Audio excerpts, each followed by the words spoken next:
Bismillahirrahmanirrahim. Assalamualaikum warahmatullahi wabarakatuh. Perkenalkan, nama saya Nana Muhammadin. Saya berasal dari STI Darul Falah. Di sini saya akan ditugaskan untuk membuat video untuk menyelesaikan ujian akhir semester atau UAS, yaitu mata kuliah strategi pembelajaran yang dimana diampu oleh dosen Bu Siti Purhasanah MM. Baik, di sini saya akan sedikit menjelaskan tentang hakikat pembelajaran. Pembelajaran merujuk kepada sifat dan efisien dari proses belajar itu sendiri. Pembelajaran adalah suatu proses yang kompleks dan melibatkan berbagai aspek, baik dari strategi, kognitif, efektif maupun psikomotor. Ada beberapa poin penting mengenai hakikat pembelajaran. Yang pertama, proses berkelanjutan. Pembelajaran bukan suatu kegiatan yang bersifat sekali saja, melainkan merupakan proses di mana berlangsung sepanjang hayat. Individu terus belajar dari pengalaman, interaksi sosial, dan lingkungan. Yang kedua, aktif dan interaktif. Pembelajaran melibatkan partisipasi aktif dari individu. Siswa tidak hanya menerima informasi, tetapi juga terlibat dalam diskusi, eksplorasi, dan refleksi. Interaksi dengan orang lain dan lingkungan juga sangat penting dalam proses ini. Kemudian konstruktivitas.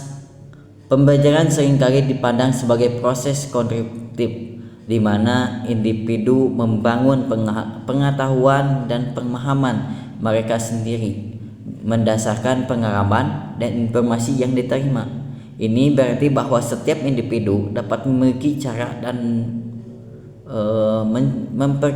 kecepatan dan belajar yang berbeda. Cara dan kecepatan berbeda yang belajar berbeda.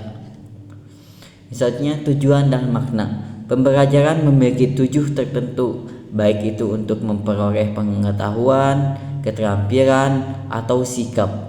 Maka dari pelajaran juga sangat penting karena individu cenderung lebih bermotivasi untuk belajar jika mereka memahami referensi dan memanfaatkan dari apa yang mereka pelajari. Kemudian pengaruh lingkungan. Lingkungan fisik dan sosial sangat mempengaruhi proses pembelajaran. Faktor-faktor seperti budaya, dukungan sosial, dan sumber daya yang tersedia dapat mengaruhi cara individu belajar. Kemudian ada aspek emosional. Emosi dan motivasi memainkan peran penting dalam pembelajaran. Rasa ingin tahu, minat, dan sikap positif terhadap belajar dapat meningkatkan efektif proses pembelajaran. Kemudian yang terakhir, evaluasi dan refleksi. Proses pembelajaran juga melibatkan evaluasi dan refleksi. Individu perlu mengevaluasi pembelajaran dan keterampilan mereka, serta refleksikan pengalaman belajar untuk mengingatkan proses di masa depan. Dengan memahami hakikat pembelajaran, pendidik dan siswa dapat menciptakan lingkungan belajar yang lebih efektif dan bermakna.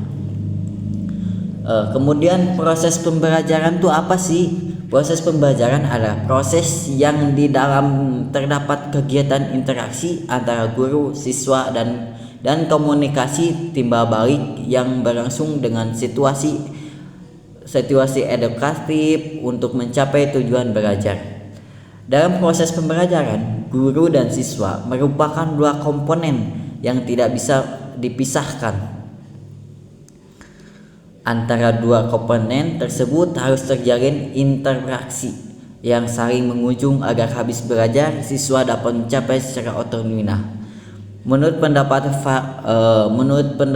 Bafadal, tahun 2005, pembelajaran dapat diartikan sebagai segala usaha atau proses belajar, mengajar dengan rangka tercipta proses pembelajaran, mengajar yang efektif dan efisien. Sejalan dengan itu, Joko Wijanto 2007 juga berpendapat bahwa pembelajaran dapat didefinisikan sebagai proses yang mana suatu kegiatan besar atau berupa lewat reaksi suatu intuisi yang dihadapi dan keaktifan. Dari beberapa pendapat tersebut dapat disimpulkan bahwa proses pembelajaran adalah segala upaya bersama antara guru dan siswa untuk berbagi dan mengolah informasi dengan harap pengetahuan yang diberikan bermanfaat dalam diri siswa dan menjadi landasan belajar yang berkelanjutan, serta diharapkan adanya perubahan-perubahan yang lebih baik untuk mencapai sebuah peningkatan yang positif yang ditandai dengan perusahaan tingkat laku individu demi terciptanya proses pembelajaran mengajar yang efektif dan efisien. Yang terakhir yaitu kesimpulan dari yang tadi saya sudah paparkan sedikit tentang hakikat pembelajaran.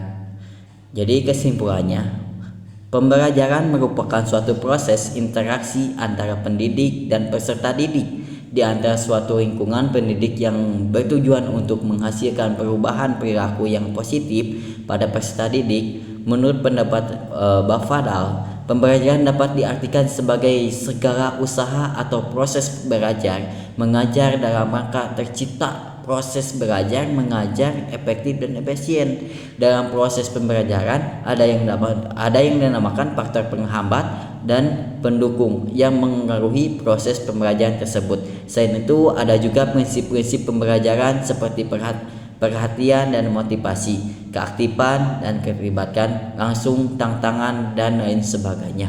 Mungkin itu saja yang saya bisa sampaikan. Mohon maaf bila ada kesalahan, kekurangan, mohon dimaafkan. Sekian dari saya. Wassalamualaikum warahmatullahi wabarakatuh.